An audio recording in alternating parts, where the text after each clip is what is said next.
Hi friends, simple சமையலில் இன்றைக்கி நம்ம சமைக்க போகிறது அரிசி உப்புமா.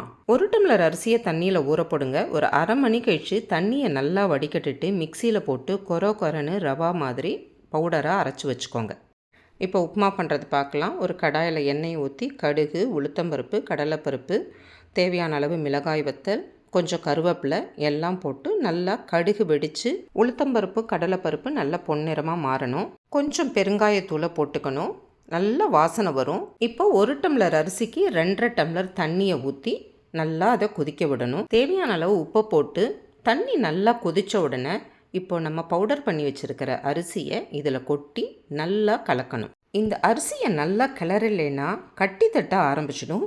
பாத்திரத்தோட அடியில் ஒட்டிக்கும். அதனால் கைவிடாமல் கிளறி கட்டி எதுவும் இல்லாதபடி கன்ஃபார்ம் ஆனதுக்கப்புறம் நல்லா கிளறிட்டு ஒரு தட்டை போட்டு இதை மூடி வச்சிடணும். நல்லா கிளறி இந்த மாதிரி மூடின உடனே அடுப்போட ஃப்ளேமை சின்னதாக வைக்கிறது ரொம்ப முக்கியம்.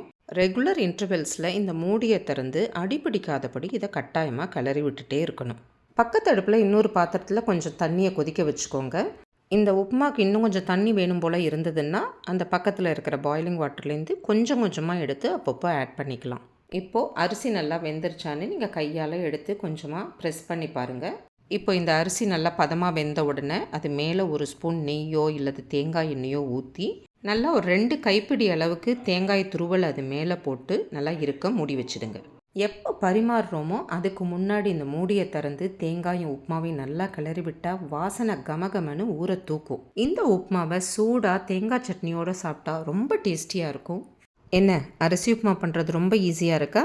கட்டாயம் பண்ணி பாருங்கள். Simple cooking, happy eating.